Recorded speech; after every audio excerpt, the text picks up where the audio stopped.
안녕하세요. BLE 5강 센서 데모편을 시작하도록 하겠습니다. 이번 시간에는 센서 데모에 대해서 알아보도록 하겠습니다. 개발 환경은 윈도우즈 10과 큐브MX, 큐브 IDE를 사용하며 STM32F411 누클레어 보드, 그리고 X 누클레어 IDB05A1 BLE 확장 보드, 그리고 보드를 연결해줄 USB 미니비 케이블이 필요합니다. 다음으로는 블루 NRG에 대해서 한번 보고 넘어가도록 하겠습니다. 이전 시간에서 잠깐 나왔었는데 블루 NRG라고 하면은 이제 STM에서 사용하는 블루투스를 제어하기 위한 인터페이스의 일종입니다. 블루 NRG는 크게 블루 NRG와 블루 NRG MS로 나뉘어져 있습니다. 두 가지 다 이제 블루 NRG는 9버전, 블루 NRG MS는 신버전으로 둘 다 블루투스 4.2 기반의 BLE로 동작하도록 되어 있습니다. 블루투스를 제어하기 위한 인터페이스의 일종인데 ACI라 불리는 것을 사용하고 있습니다. ACI는 어플리케이션 커맨드 인터페이스의 약자로 어플리케이션을 커맨드 형식으로 제어하기 위한 인터페이스입니다. SPI 기반으로 되어 있으며 SPI의 타임아웃을 위해서 타이머 제어도 같이 들어가 있습니다. 네, 이제 SPI 제어랑 타이머 제어 등이 있기 때문에 약간의 플랫폼 의존성이 있습니다. 큐브MX를 이용해서 바로 설정을 시작해 보도록 하겠습니다. 본 화면에서 Access to Board 셀렉터를 눌러주고 보드 목록을 가져와서 F412를 검색해 줍니다. 나오는 보드에서 412를 가져옵니다. 페리페럴은 마찬가지로 그대로 가져오도록 해줍니다. 기본적인 페리페럴을 가져왔고 클럭 설정을 이번엔 한번 해주도록 하겠습니다. 클럭에 보면은 시스템 클럭에 여러가지 입력을 받을 수 있는데요. 그 중에 HSI 클럭을 입력받도록 하겠습니다. 기존에는 인풋 프리퀀시에다가 HSI를 이용해서 HSI에다가 이제 소스 믹스 HSI 쪽을 분주한 다음에 배수를 해서 클럭을 받아서 사용했지만은 이번에는 HSI를 바로 받아서 사용하도록 하겠습니다. 그러면 이제 메인 클럭이 16MHz로 바뀌는 것을 알 수 있고요. 여기서 기본적으로 사용하는 SPI 설정들을 해주도록 하겠습니다. 일단 PB3를 SPI1의 SCK로 만들어주고 커넥티비티에 SPI를 풀 듀플렉스로 설정해줍니다. 그리고 PA0를 인터럽트 0 그리고 PA1을 아웃풋으로 설정해줍니다. 여기서 마찬가지로 PA8번도 아웃풋으로 설정해줍니다. 되었으면은 이제 SPI의 듀플렉스를 보면은 이전 시간에 프리스케일러의 부분이 있었습니다. 이쪽에서 이제 PLL 클럭을 이용하면은 84가 되고 이 분주비를 좀 더 높여주어야 했습니다. 왜냐면 이제 타이머 쪽 관련해서 8MB 이하였기 때문에 그런데요. 클럭을 현재 HSI를 바로 받음으로써 16까지 낮추었고 분주비를 2만 사용해서 8MB로 맞추어준 것을 볼 수 있습니다. HSI는 하이스피드 인터널 오실레이터로 이제 내장 클럭이라고 봐주시면 되겠습니다. 칩이 이제 외부 클럭이 없더라도 내장하고 있는 클럭이 있어서 해당 클럭을 가져와서 사용하는 것입니다.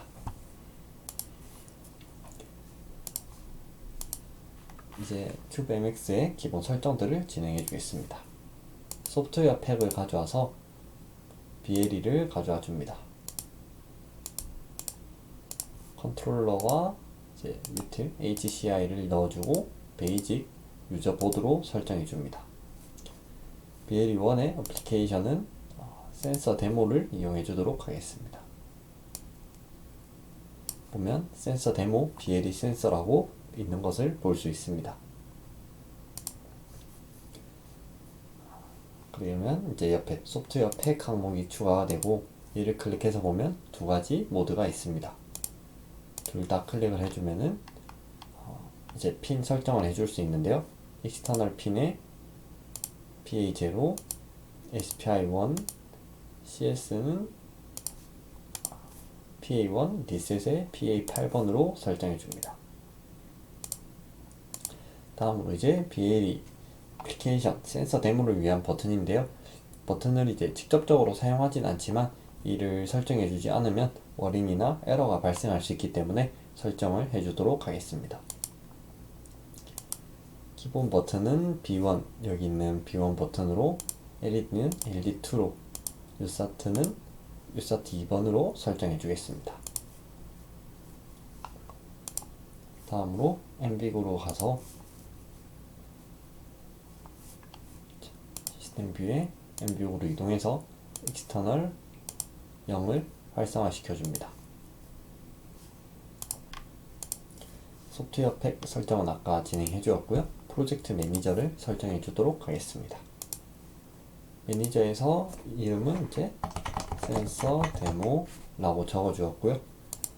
툴은 큐브 ID를 사용하였습니다. 루트 이쪽 경로에 생성해 주도록 하였고요. 이쪽 설정 펌웨어는 그대로 되어 있습니다.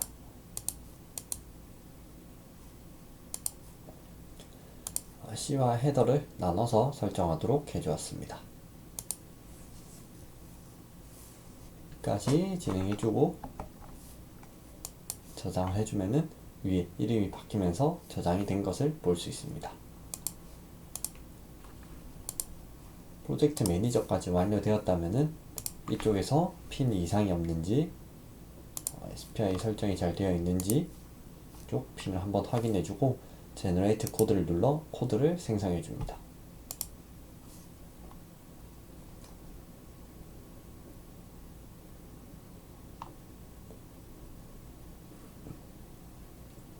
코드 생성은 이제 생각보다 오래 걸리지 않고 생성이 완료되면은 오픈 프로젝트를 눌러서 큐브 아이디 실행과 함께 프로젝트를 열어줍니다. 프로젝트가 열렸다는 걸 볼 수 있고요. 이쪽은 잠시 내려두도록 하겠습니다. 옆에 센서 데모를 눌러서 들어가 보면은 어플리케이션의 유저, 코어 안에 메인이 들어 있습니다. 일단은 빌드가 되는지 한번 확인해 보도록 하겠습니다. 빌드 눌러보면 큰 이상 없이 빌드가 잘 되는 것을 볼 수 있습니다. 메인 위쪽은 이제 메인 헤더와 GPIO 헤더, 블루 NRG, MS가 붙은 걸로 봐서는 이제 신버전이라고 볼 수 있겠죠. 그리고 클럭에 대한 설정 부분, 그리고 바로 메인이 나온 걸 볼 수 있습니다. 일단 클럭 컨피그가 위에 있으니까 클럭 컨피그를 보면은 그냥 오실레이터 설정 HSI를 사용한다는 점, 그리고 분주비 등에 대한 설정들이 나와 있습니다. 이쪽에는 이제 활 관련해서 있는 부분이고, 중요한 블루 NRG의 이닛을 보도록 하겠습니다. 컨트롤 누르면 해당 함수로 이동할 수 있습니다. 들어와서 보면은 이제 네임 설정, 지난 시간엔 테스트로 해두었었는데요. 블루 NRG로 네임이 설정되어 있고, 서비스 핸들러나 디바이스 네임, 어피어런스 캐릭터 등이 설정되어 있습니다. 그 밑에 보면 하드웨어 버전과 펌웨어 버전이 있는데요. 이 부분은 이 밑에 get 블루 NRG 버전이라고 해서 이쪽에서 가져오는 것을 볼 수 있습니다. 그 위에는 HCI init, 이니셜 이제 초기화라던가 버튼에 관한 내용이 나와 있습니다. 조금 더 내려보면은 이제 HCI 위에 초기화를 이니셜라이제이션 이제 초기 설정을 해주고 리셋하는 부분, 그리고 리셋 후에 약간의 딜레이를 넣어준 부분이 나오게 되고요. 만약에 이제 디버그 모드로 실행한다면은 printf 명령을 통해서 디버그 되는 상황, 즉 하드웨어 버전, 여기에서는 하드웨어 버전과 소프트웨어 버전, 그러니까 펌웨어 버전을 출력하도록 되어 있습니다. 여기서 이제 이 하드웨어 버전은 위에서 get 블루 NRG 버전에서 가져올 것이고요. 가져온 게 0x30 값 이상이다. 그러면은 블루 NRG의 확장 포드가 IDB05A1인 것을 알 수 있습니다. 만약 그 이하라고 하면은 이거를 이제 선언되어 있는 걸 찾아보면은 컨트롤 누르고 찾으면 컨트롤 누르고 클릭하면 바로 찾을 수 있습니다. 기본은 IDB04A1으로 되어 있는 걸 볼 수 있습니다. 아무튼 05A1으로 설정이 되었고요. 아마 저희 보드는 05A1을 사용하고 있으니까 이쪽 위에서 버전을 가져와서 바로 05A1으로 설정해 줬을 것입니다. 다음 설정 관련한 데이터들을 불러옵니다. 불러온 데이터에 이상이 있다면은 마찬가지로 디버그가 연결되어 있다면 printf로 알려줄 것이고요. 어드레스의 5번째 값을 읽어서 잘 설정이 되었는지 확인을 진행해 줍니다. 이렇게 while 1로 되어 있는 거는 무한 반복 대기라고 볼 수 있는데요.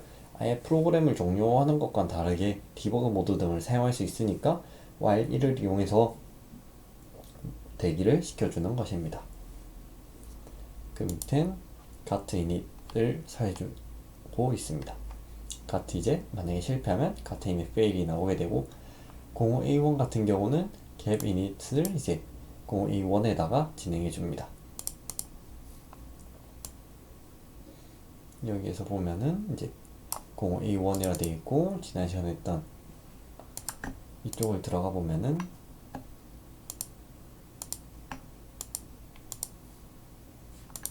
이 함수로 들어가 봐야 되네요. 함수로 들어가 보면 롤과 privacy enable 이제 device name character device character name length 이제 0과 양x 0칠로 되어 있죠. 다음 서비스 핸들 device name character 핸들 이런 식으로 다 설정이 되어 있습니다. 이 부분은 기본 도큐멘트 등에도 설정이 되어 있는데 아마 큰 사용 목적이 없다면은 이걸 그대로 사용하는 게 이제 추후 에러 발생 시에 더 찾기가 쉬워서 그대로 사용을 많이 하고 있습니다. 다음 리턴 값을 받아서 비리 스테이터스 어섹스가 아니면은 이제 이닛 실패했다는 것을 띄워주고 있습니다. 다음으로 가트 업데이트 캐릭터 밸류를 해주고 있는데요. 가트는 이제 하나의 서비스 밑에 들어가는 것이라고 말씀을 드렸었습니다. 보면은 기본 이니셜라이제이션이 되고요. 가트는 서비스 밑에 들어갈 것이고 내용들이 이렇게 처음에 이름에 대한 부분이 나와 있습니다. 이름에 대한 업데이트가 되어 있을 거고 그 다음은 us requirement 즉 이제 갭 advertise 연결을 하는데 인증이 필요한 게 있는지에 관한 설명이 되어 있습니다. 다음으로 이제 BLE 스택이 설정이 다 완료되면은 크게 두 가지로 여기서 서비스를 두 가지로 나누고 있는데요. 하드웨어 서비스와 소프트웨어 서비스로 나누고 있습니다. 마찬가지로 그냥 이니셜라이제이션 처음 설정이 되었는지 보게 되고 이거는 TX 파워 이제 전송하는 파워를 설정해 줍니다. 이 두 가지를 한번 살펴보겠습니다. 컨트롤 누르고 클릭해 보면은 이렇게 설명이 나와 있는데요. 하드웨어 서비스에 대한 부분 조금 내려보면 소프트웨어의 특징에 대한 서비스라고 나와 있습니다. 이쪽에서 각각 하드웨어와 소프트웨어에 대한 서비스를 설정을 해주었는데요. 이 서비스를 한번 살펴보면은 하드웨어 서비스는 environment 혹은 ACC 이제 액셀러미터 가속도 혹은 자이로 캐릭터리스틱에 대한 부분이라고 나와 있습니다. 즉 이제 물리적인 것에 대한 서비스를 의미하고 있습니다. environment는 예를 들면 이제 온도나 습도 등등의 주변 환경을 의미하게 되고요. ACC 자이로 이제 가속도 자이로 같은 경우는 물리적 그런 상태를 의미하게 되겠습니다. 그 밑에 이제 서비스 안에는 이제 같은 캐릭터들이 들어가게 될 것이고요. 캐릭터 등이 들어간 것을 보면 일단 서비스에 대한 설정이 나와 있습니다. UUID를 128비트 다시 한번 클릭해서 보면 128이 아니라 16도 같이 있다는 걸 볼 수가 있고요. 이거는 이제 디파인으로 다 사전 선언이 되어 있습니다. 이 값을 바로 넣어도 되는데 그러지 않는 이유는 이 값이 0x02가 UEID 타입 128도 0x02이고 밑에 있는 세컨더리 서비스도 0x02입니다. 그래서 이 값을 이제 0x02만 적혀 있으면은 이게 뭐 120, 위치에 따라서 볼 수도 있겠지만은 이 이름이 바로 들어가 있으면은 조금 더 이해하기 쉬움으로 이렇게 define을 이용해 주는 것입니다. 여기에서 보면 128비트로 선언한다고 되어 있고 이제 뭐 그 밑에는 캐릭터들을 선언해 주고 있습니다. 0x04나 0x10을 넣어서 템퍼러처나 프레셔, 이제 압력에 관한 값을 넣는 것으로 되어 있습니다. 일단 똑같이 128비트를 쓴다고 되어 있고 뭐 notify나 read 설정 두 가지 사용하고 있습니다. 그 밑에는 이제 캐릭터를 하나 더 넣어서 이거는 notify만 있는 그 값을 넣어주고 있습니다. 이쪽에는 이제 environmental 관련 그리고 이쪽은 ACC 자이로 가속도 자이로 관련 부분이 되겠습니다. 조금 더 내려보면 소프트웨어 서비스에 관한 부분이 있는데요. 이쪽은 이제 마찬가지로 128비트로 서비스 선언을 해주었고 내려보면 이쪽은 캐릭터가 하나만 들어가 있는 것을 볼 수 있습니다. 이 위에는 그러니까 하드웨어 서비스에는 캐릭터 2개, 소프트웨어 서비스에는 캐릭터 하나만 들어가 있는 것을 볼 수 있습니다. 이쪽에는 쿼터니언 캐릭터가 하나 들어가 있고 notify, read, 이제 wait for는 응답이 있을 때까지 라는 의미입니다. 그냥 read랑은 조금 이쪽도 똑같이 이걸 사용하고 있네요. 이쪽도 notify만 사용하고 있습니다. 이렇게 해서 기본 설정이 소프트웨어 서비스와 하드웨어 서비스를 살펴보았고요. 실제 프로세스 메인에서 보면 프로세스는 while문 안에서 진행이 되는데요. 프로세스에는 유저 프로세스랑 HCI 유저 이벤트만 들어있습니다. 쪽을 들어가 보면은 쪽 함수까지 해서 HCI 패킷이 잘 오가는지에 대한 부분만 나와 있습니다. 아까 여기 MX에 설정했던 이런 버튼 부분은 따로 설정되어 있지 않습니다. 일단 이까지 해서 중요하게 볼 것은 이 서비스들 선언이 위에 이렇게 되어 있고 이 서비스들의 각각 두 개의 캐릭터와 하나의 캐릭터를 가지고 있다는 점, 이 두 개의 캐릭터는 notify와 read, 이건 notify, 소프트웨어 서비스는 notify만 가지고 있다는 점을 확인해 보겠습니다. 런을 눌러서 이제 빌드 후 업로드를 진행해 줍니다. 이쪽은 automatically GDB 서버를 이용해서 디버깅 하는 것으로 하고 연결해 주도록 하겠습니다. 우측 하단의 바를 보면은 현재 진행 상황을 볼 수 있습니다. 네, 이렇게 보드를 보면은 초록색 LED 이쪽에 있는 초록색 LED와 이쪽에 있는 빨간색을 볼 수 있는데요. 이쪽은 이제 전원과 관련된 부분이고 이 초록색은 디버거가 잘 연결되는지에 대한 부분입니다. 만약에 이 초록색 핀이 빨간색 LED가 빨간색이라면은 다운로드가 잘못됐거나 연결이 제대로 되지 않았으므로 설정을 한 번 더 확인해 주시면 되겠습니다. 그러면 이제 업로드가 되었으니 어플에서 확인해 보도록 하겠습니다. 네, 지난 시간에 사용했던 어플을 그대로 사용하였으며 보면은 블루에너지라는 글자가 조금 흐릿한데 블루에너지라는 이제 이름으로 장비를 볼 수 있습니다. 커넥터를 눌러보면은 주변 장비에 연결을 하였고 디바이스 UUID나 이제 애드버타이즈먼트 데이터 등을 볼 수 있습니다. 보면은 하단에 서비스가 두 개 나와 있는 것을 볼 수 있습니다. 각각의 서비스는 클릭을 해보면은 하나의 서비스 아니 하나의 캐릭터만 가지고 있는 서비스가 있고 뒤로 가서 보면은 이렇게 두 개의 캐릭터를 가지고 있는 서비스가 있습니다. 각각 서비스는 이제 두 개를 갖고 있다면 하드웨어 서비스일 것이고 read, notify 밑에는 notify만 있는 것을 볼 수 있습니다. 보면은 이제 노티파이니까 계속 값을 받아오고 있고, 이쪽도 노티파이라서 계속 값을 받아오고 있습니다. 이건 이제 헥스 데이터라서 이거를 변환해 주어야지 정상적인 데이터로 받아올 수 있습니다. 뒤로 가서 아까 소프트웨어를 보면은 이쪽도 현재 노티파이로 설정이 되어 있어서 값이 계속 변하고 있는 것을 볼 수 있습니다. 이제 센서 데모 앱에서 잘 설정이 되어 있는 것을 확인하였고요. 지난 시간에 갭에 이어 가트 설정 그리고 그 밑에 캐릭터 설정까지 되어 있는 것을 살펴보았습니다.